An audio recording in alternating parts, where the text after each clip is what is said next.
My sister chuckled. Maybe dying will finally make you interesting. I'd canceled their credit cards, cut off their power, and let foreclosure handle the rest. While I was literally fighting for my life in the ICU, my family was vacationing in Hawaii, posting beach photos. My mom texted, "Stop being so dramatic. We'll visit when you pay our way." My sister's cruel joke about me dying for attention just solidified my resolve. I screenshotted both texts. A week later, they got the notices, canceled cards, shut off utilities, and foreclosure. That's when the relentless calls began. The steady beeping of the heart monitor was all I heard in that sterile ICU room. Pneumonia had quickly progressed into sepsis. Here I was, 26 years old, hooked up to more machines than I could count, fighting for my life. The doctors were brutally honest. The first 72 hours were critical. I called my family immediately after being admitted, mom, dad, and my sister Isabella. They lived only 2 hours away. I assumed they'd drop everything and rush over. Instead, I got a text from mom. "Sorry, honey, we're at the airport. The Hawaii trip is already paid for. We'll see you when we're back." This was the first I'd heard about any Hawaii trip. As the days passed in that ICU bed, my phone became a window into their vacation paradise. Isabella's Instagram stories featured stunning beaches, Mai Tais, and sunset meals. Mom uploaded Facebook photos of herself in a new swimsuit with the caption, "Living my best life at 52. Dad posted golf course selfies with hashtags like #vacation-vibes and #paradise found. There was no mention of their daughter's life-threatening situation back home. On day 3, when my fever finally broke and I could think clearly, I texted the group, "Hey guys, I'm stable now but still pretty sick. Doctors think I'll be here for at least another week. Could someone please come over? I'm quite terrified and alone." Mom replied an hour later, "Stop being so dramatic, Clara. You're okay if you're texting. We'll come when you pay for our tickets home and reimburse us for the vacation time we'd have to sacrifice." I stared at that message for 10 minutes, rereading it to make sure I wasn't hallucinating from the medication. Isabella's response was even worse. "Hello, Mom. Is right, you've always been an attention seeker. Perhaps dying will make you fascinating for once." I instantly screenshotted both texts. That's when something inside me didn't just break, it shifted. Like a puzzle piece finally clicking into place, revealing a picture I'd been blind to. My family had always treated me like a personal ATM. I was the responsible one. The one who went to college on scholarships, worked 2 jobs, got into tech early, and now, at 26, was earning a 6-figure income as a senior software engineer. Meanwhile, Isabella dropped out of community college to become a social media influencer, with 847 followers. My parents had retired early at 52 and 54, respectively, relying on their funds and, increasingly, my generosity. I'd been paying their mortgage for the past 2 years when Dad's 401k took a hit. I paid Isabella's car payments and insurance. I gave Mom $15,000 for an emergency breast augmentation. I covered family trips, holiday gifts, and even their grocery bills when they claimed to be financially strapped. And here they were, on a Hawaiian vacation I unknowingly paid for, telling me to stop being theatrical while I nearly died alone. The next 3 days in the hospital gave me plenty of time to ponder and plan. I could access everything from my laptop: banking, investment accounts, all the financial ties that propped up my ungrateful family. First, I logged into my bank account and canceled all automatic transfers to my parents' accounts. The mortgage payment due on the 15th? Canceled. Dad's car payment? Terminated. The credit card I'd given them for emergencies, which they used for everything from gas to groceries. Canceled and reported stolen. Then I called my investment advisor, Luna, who had managed my portfolio for 5 years. "Clara, how are you? Feeling? I heard you were in the hospital." "Much better, thanks for asking, Luna. I need to make some changes to my accounts. I want to remove my parents and sister as beneficiaries and emergency contacts on all my accounts." "Of course, honey. Are you sure you want to do this while you're still recovering?" "I've never been more sure of anything." Next, I contacted my lawyer, Tom, who had helped me draft my will and power of attorney forms. Tom, I need to revoke the power of attorney I gave my parents and change my will entirely. That's a significant change, Clara. Can I ask why? I told him everything. He remained silent for a long time. Toward the end, he said, I'll draft the new documents immediately. And Clara, I'm sorry your family failed you when you needed them most. But I wasn't finished. My family had no idea that I had been not only generous with my money but also foolish with it. I'd co-sign loans, put my name on credit cards, and even help them secure a house by acting as a co-borrower when their credit wasn't good enough, giving me the authority to cancel everything. I spent the next 2 days painstakingly removing the financial safety net I had created for them. The utilities I put in my name to boost their credit discontinued. The family phone plan they were all on under my account canceled. The car insurance coverage I paid for, which covered all their vehicles, terminated effective immediately. The house was the standout feature. Because I was on the mortgage, I had the right to demand quick repayment of the debt. I contacted the bank and stated that I wanted to remove myself from the mortgage, and if my parents were unable to qualify for a new loan or pay off the remainder, they would have to sell. The bank was incredibly accommodating, especially when I mentioned I was recovering from a life-threatening illness and needed to protect my financial future. Meanwhile, the posts from Hawaii kept coming. Isabella shared a video of herself enjoying a couple's massage with a man she supposedly met at the resort. Mom posted images of extravagant dinners and shopping sprees. Dad sent golf images with captions about retired life as I slowly recovered alone in a hospital bed. On day 7, I was finally released. I had lost 15 pounds and felt as weak as a kitten, yet I was still alive. I drove back to my peaceful apartment, ordered soup from my favorite restaurant, and waited. The first call arrived at 6:47 p.m. Clara, Mom's voice was panicked. There's something wrong with our credit card. It was declined at dinner. That's strange, I replied quietly. Maybe call the bank. We tried. They said the account was closed. Did you close our credit card? I reported it stolen when I was in the ICU and you were posting vacation photos. Seemed like someone else was using it. The line went quiet. Then, Clara Elise Carter. You reopen that card right now. We're stuck in Hawaii without money. I thought you paid for this vacation yourselves. That's what you told me. Click. I hung up. Isabella called 10 minutes later, screaming, You psycho! You left us stranded. The hotel wants us to pay for another night, and we can't. Maybe ask your new boyfriend to help, I said. The one from the couple's massage video. You've been stalking our social media. You're sick. I've been watching my family live it up while I nearly died. There's a difference. She hung up on me too. Dad called next, attempting to be the rational one. Clara, sweetie, there's been a misunderstanding. We can explain everything when we get home. Can you please reinstate our card so we can book flights back?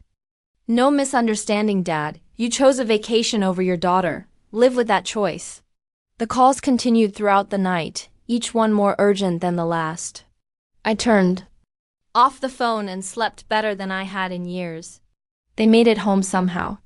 I later found out Isabella had to borrow money from her Instagram boyfriend, and my parents maxed out an old credit card they had stored away. The real fun began when they arrived home. Mom called at 7 a.m. the day after they returned. Clara, the power's been shut off, and the gas. What did you do? I canceled the utilities that were in my name. You're adults. You can set up your own accounts. But we can't. You canceled everything. Figure it out. The foreclosure notice came 3 days later. The bank had operated efficiently. That was when the begging truly began. Isabella arrived at my apartment first, crying and apologizing. Clara, I'm so sorry. I was drunk when I wrote that text. I didn't mean it. Which text? The one where you said maybe dying would make me interesting? That text? I was just joking. You know how I joke. Get off my property. Mom followed with a full-fledged act, complete with tears, guilt trips, and assertions that she'd been out of her mind with concern and had only said those things to avoid having to face how afraid she was. Then why did you post 47 photos and videos of your vacation while I was in the ICU? I demanded an explanation. We were trying to stay positive. Get out. Dad attempted a sensible approach. He presented me with a package of documents outlining their financial predicament, stressing how losing the house would wreck their credit and leave them with nowhere to go. You should have thought of that before you told me to pay for your flights while I was fighting for my life, I told him. But we're a family. No, we're not. Family shows up. Family cares. Family doesn't mock their daughter for nearly dying. The calls grew frequent, 20 to 30 times a day. I blocked their numbers, so they began phoning from other phones, friends' phones, payphones, and a landline at the motel where they had to relocate after losing their home. Each call brought a new strategy: fury, bargaining, more false tears, suicide threats, and accusations that I was destroying the family. You already destroyed it, I informed Mom during an especially depressing phone chat. I just stopped pretending otherwise. The most pathetic attempt came from Isabella's friend Rachel, who called purporting to be conducting a poll on family ties. She made a mistake after 20 minutes of asking rehearsed questions. So, hypothetically, if your sister was really, truly sorry and maybe wrote you a letter explaining everything, would you consider— Tell Isabella I said no, Rachel, and telling her using you as a middleman is exactly the kind of manipulative behavior that got her into this mess. Then there was an attempted ambush at my workplace. Mom and Dad arrived at my office building, talked their way past security, and cornered me in the lobby as I was leaving for lunch. Clara, please, just 5 minutes, Dad begged, looking exhausted and frantic. Mom stood behind him, holding a tissue and trying to appear sympathetic. Security, I said to the guy who had let them in. These people are harassing me. Please escort them out. Clara! Mom screamed as security approached. I'm your mother. You can't just ignore your family. Watch me, I said, striding past them without another look. The security film from that incident somehow made its way to my coworkers, who were both shocked by my family's actions and pleased by my poise. The day Clara's family attempted an intervention in the company foyer and was taken out by security became something of an office legend. My favorite desperate attempt came when they tried to exploit my hospitalization against me.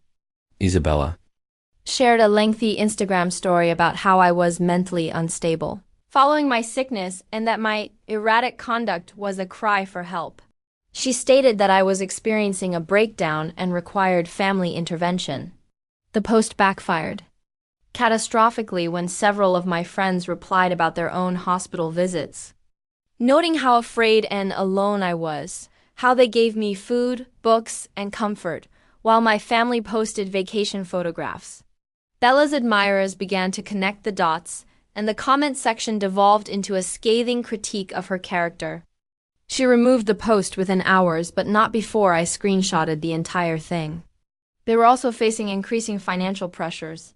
Sebastian told me that Dad had tried to acquire a loan using my previous contact information as a reference. When the bank contacted me to check his work and income, I was brutally honest about his circumstances. Mr. Carter is unemployed and has recently lost his home to foreclosure, I informed the loan officer. He has no stable income that I'm aware of, and I would not recommend extending him credit. Thank you for your honesty, Miss Carter. May I ask your relationship to the applicant? He's my estranged father. Unsurprisingly, the loan was denied. Around this time, I also discovered that Mom had been telling people that I was financially abusing elderly parents, in an attempt to portray herself as the victim of a harsh daughter who had abandoned them in their time of need. She even reported me to Adult Protective Services for elder abuse, claiming I had stolen their life savings and left them destitute. The social worker who contacted me was professional but definitely dubious from the beginning. Miss Carter, we've received a complaint that you financially exploited your parents. Can you help us understand the situation? I invited her to my home office and we spent 2 hours going over every financial transaction, screenshot, and piece of evidence. I showed her the texts from Hawaii, social media posts, and a timeline of events. So let me make sure I understand this correctly. The social worker stated as she reviewed her notes. Your parents voluntarily put you on their accounts. You helped them financially for years. And when they chose a vacation over visiting you in the ICU, you removed your financial support. That's correct. And they're claiming this constitutes elder abuse, apparently. She closed her notebook and looked directly at me. Miss Carter, what you describe isn't elder abuse. It's boundary setting. Adult children have no legal obligation to financially support their parents, especially parents who are capable of working but choose not to. The complaint will be closed as unfounded. As she was leaving, she lingered at my door for what it's worth. I'm sorry your family put you through this. What they did while you were hospitalized was unconscionable. The failed apps report appeared to have broken something in Mom's mind. Her conversations got increasingly erratic, filled with conspiracy theories about how I was poisoning people against them and conducting an extensive operation to destroy their lives. You think you're so smart, she cried during a late night phone call that jolted me out of a deep slumber. But karma is coming for you, Clara. You can't treat a family like this and expect to get away with it forever. Karma already came, Mom. It came in the form of a daughter who finally realized her worth. The breaking point came when they attempted to contact Tom's family directly, claiming that I was unstable and that our relationship was harmful. Mom had found Carol's Facebook profile and sent her a lengthy note regarding my mental health, difficulties and troubling behavior patterns. Carol forwarded the message to me immediately. It was 3 pages of pure deception, with allegations that I had always been difficult, that my sickness had made me paranoid and vengeful, and that I was isolating myself from family who only wanted to assist. Honey, Carol contacted me that night. I hope you know that none of us believe a word of this nonsense. But I think you should be aware that this woman is actively trying to sabotage your relationships. That's when I decided to pursue legal action. I contacted Tom about obtaining a restraining order against the 3 of them. Harassment, stalking, attempted interference with employment, defamation. You've got grounds for multiple legal actions, Tom told me. But are you sure you want to go that route? It'll make the situation very public, I'm sure. They've crossed every line there is to cross. It's time for legal consequences. The restraining order hearing was planned for Thursday morning. All 3 of them arrived, dressed in their finest attire, still assuming they could charm their way out of danger. The judge first heard their version, which was a well-manufactured story about a daughter who had a mental breakdown following a minor illness and was now punishing them for being unable to afford to visit her in the hospital.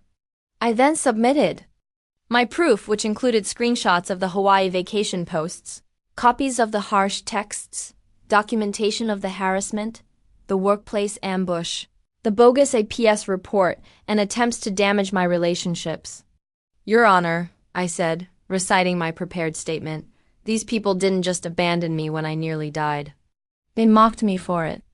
And when I stopped financially supporting them as a result, they spent months harassing me, lying about me, and trying to destroy my career and relationships. I'm asking for protection from people who see me as nothing more than a source of money and are willing to torment me when that money stops flowing. The court issued a temporary restraining order on the spot and set a hearing for a permanent injunction. As we exited the courthouse, Mom made one final desperate plea. Clara, please, we can work this out as a family. You don't need lawyers and judges. You made lawyers and judges necessary when you chose harassment over accountability, I told her. The permanent restraining order was issued 3 weeks later. They were not allowed to contact me directly or indirectly, come within 500 feet of my house or business, or post about me on social media. Violation of the order would result in immediate arrest. The silence that followed was beautiful. But this is where the story truly shines. About 3 months after the Hawaii event, I received a call from my supervisor, Mark. Clara, I know you're still recovering and working remotely, but we've got a situation. The client you handled last year, Technova Industries, they want to hire you away from us. Technova was offering me a VP position with a salary nearly double what I was earning. stock options, full benefits, and the opportunity to start their entire cybersecurity business from scratch. They specifically asked for you, Mark continued. Apparently, the security system you designed for them saved them from a major breach last month. They credit you with saving the company millions. I accepted the job. The transition time was particularly noteworthy because it coincided with my family's growing desperation. As I was discussing my new salary and stock options, they were being evicted from their motel room due to non-payment. Bella contacted me from a payphone crying profusely, "Clara, please, we're literally homeless. We're sleeping in Dad's car. Mom's blood pressure medication ran out and we can't afford to refill it. Have you considered getting a job?" I inquired gently, examining my new work contract. "I have a job. I work at Target now, 20 hours a week." 20 hours a week at Target doesn't constitute a career, Bella. What about Mom and Dad? Dad's applying for places, but no one wants to hire someone his age, and Mom's too stressed to work. Too stressed to work, but not too stressed to post Facebook rants? About what a terrible daughter I am. The line went quiet.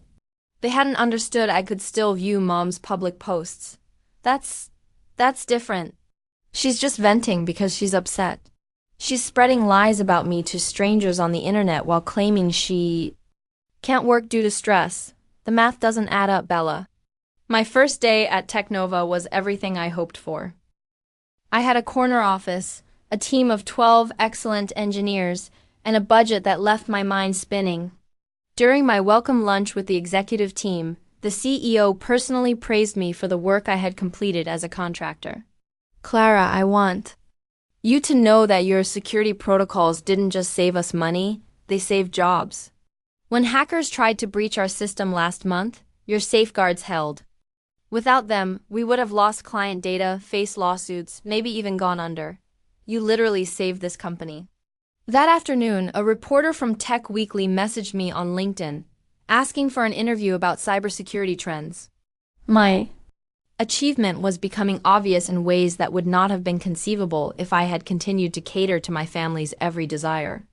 Meanwhile, Mom had created a GoFundMe page titled, "Help a Family Destroyed by Their Daughter's Mental Illness."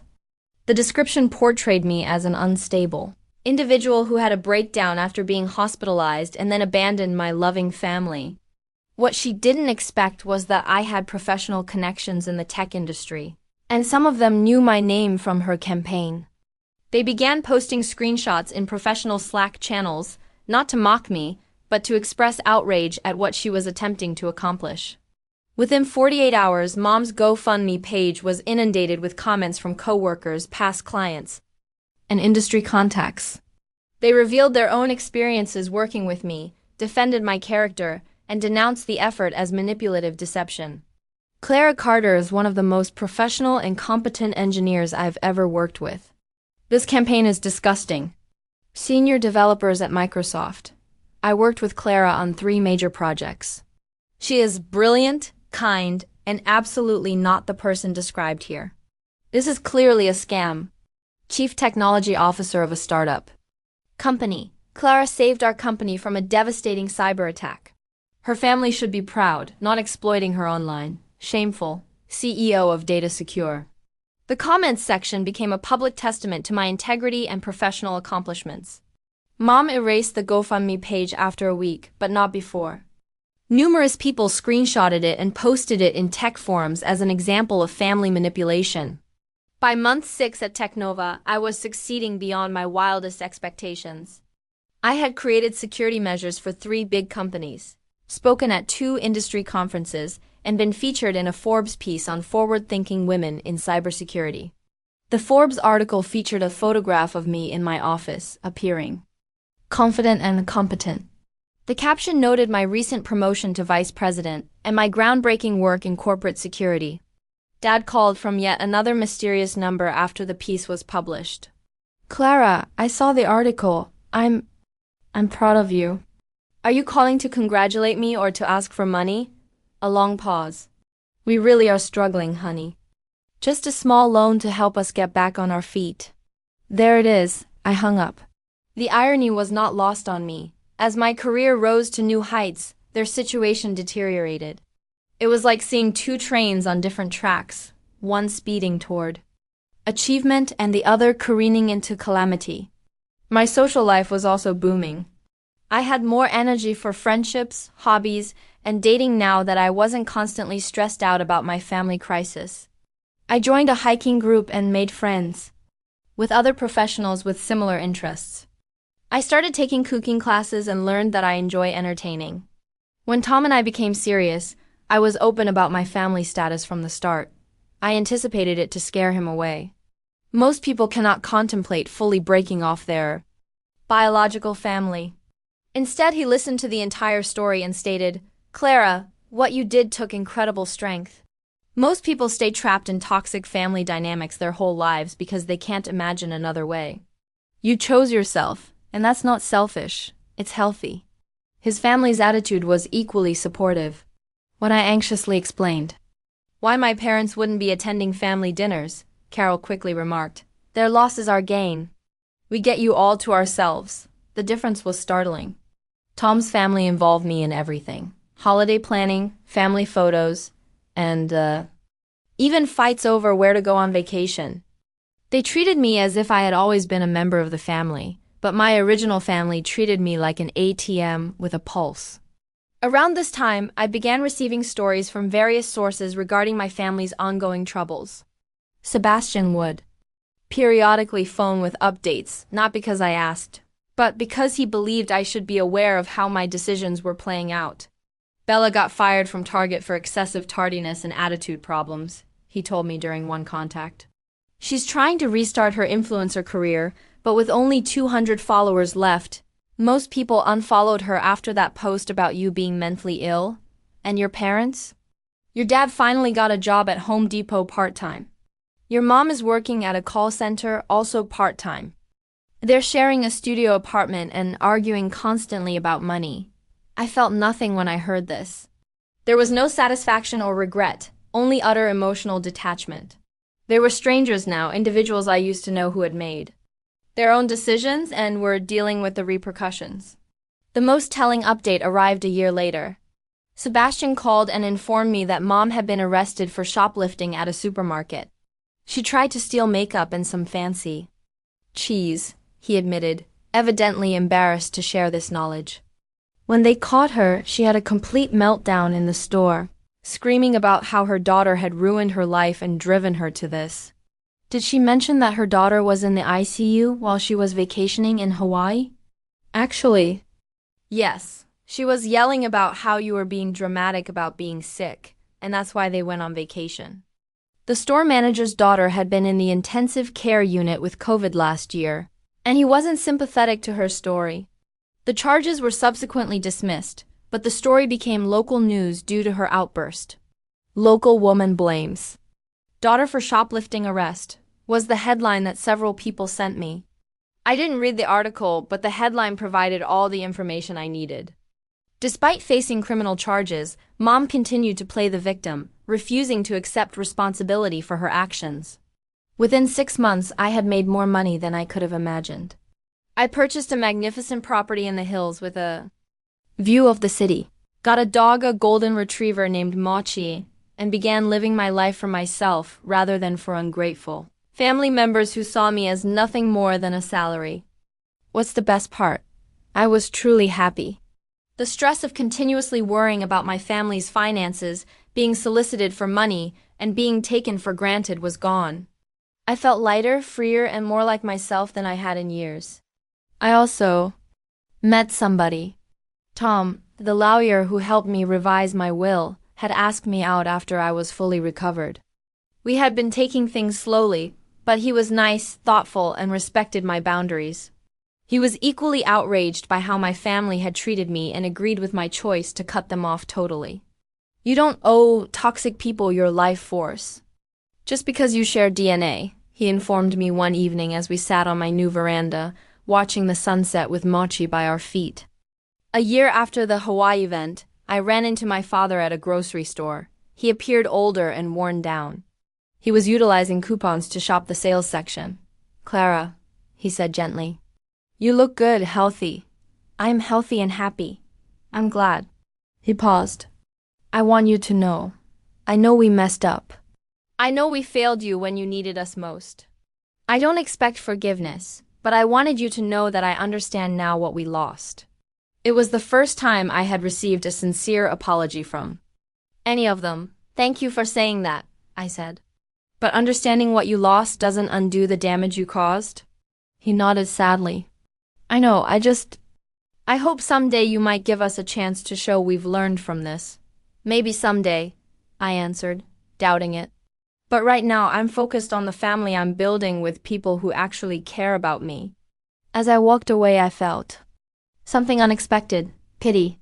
No regret for my actions, no remorse for cutting them off, but genuine sympathy for those who placed money and appearances over love and loyalty and are now feeling the consequences. 2 years later, Tom and I married in a tiny ceremony in front of friends who'd become my chosen family, co-workers, neighbors who'd given me soup when I was sick, and college pals who'd driven hours to see me in the hospital. When my biological family couldn't, Bella attempted to crash the wedding. The restraining order had expired by then, and she had reportedly been monitoring me on social media using fictitious accounts to learn about the event.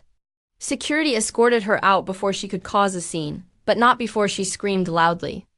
Enough to be heard. She's not even really sick. She's just a dramatic attention seeker.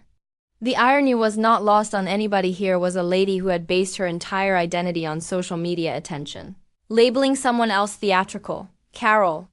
My new mother-in-law wrapped her arm around me thereafter. Honey, I don't know what your sister's problem is, but I want you to know that Tom's family is your family now. We'll never let anyone treat you the way she just did. That was when I finally burst into tears, not from sadness or rage, but from relief. I had spent so many years trying to earn affection from those who were incapable of giving it, and suddenly I was surrounded by those who freely gave it. The story's final chapter occurred 6 months ago. I received a call from a number I did not recognize, but I responded because I expected a business call. Clara, it's your cousin Sebastian. Sebastian was Dad's nephew, someone I'd always liked but rarely spoke with. I hope you don't mind me calling, he added. I got your number from your old co-worker, Luna.